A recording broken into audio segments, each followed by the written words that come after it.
ఏడాదిలో 9 లక్షల కోట్లకు పైగా పెట్టుబడులు రాష్ట్రానికి వచ్చాయని బీజేపీ స్టేట్ చీఫ్ మాధవ్ అన్నారు.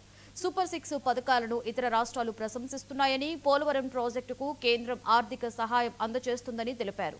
అమరావతికి ప్రత్యేకంగా 15,000 కోట్ల గ్రాంట్ ఇస్తున్నామని, కేంద్ర సహకారంతో త్వరలో ప్రజా రాజధాని పూర్తి అవుతుందని వెల్లడించారు. త్వరలో ఏపీ సెమీ కండక్టర్ హబ్ గా మారబోతుంది అని అనంతపురం సభలో పేర్కొన్నారు.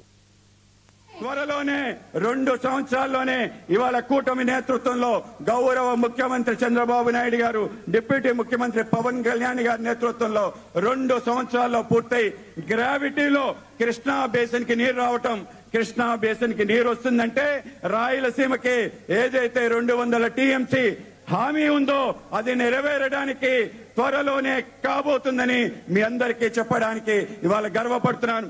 కేవలం అదే కాదు, ఇవాళ మన రాజధాని అమరావతి నిర్మాణం కోసం కేంద్రం 15,000 కోట్ల రూపాయలు గ్రాంట్ రూపంలో 11,000 రూపాయలు మనకి ఏదైతే హడ్కో నుంచి రుణ రూపంలో అనేక రకాల ఇతర అవసరాల కోసం నిధులు మన ప్రాంతానికి ఇవ్వటం ద్వారా అమరావతి నిర్మాణానికి కేంద్ర రాష్ట్ర ప్రభుత్వాలు చేస్తున్న కృషి, గౌరవ ముఖ్యమంత్రి చంద్రబాబు నాయుడు గారి నేతృత్వంలో ఒక భవ్యమైన రాజధాని, ప్రజా రాజధాని నిర్మించబోతున్నాం.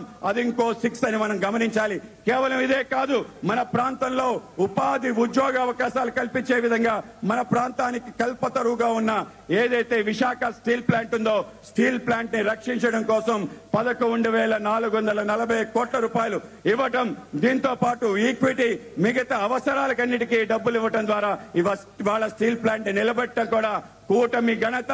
ఇదొక 6 అని మనం గమనించాలి.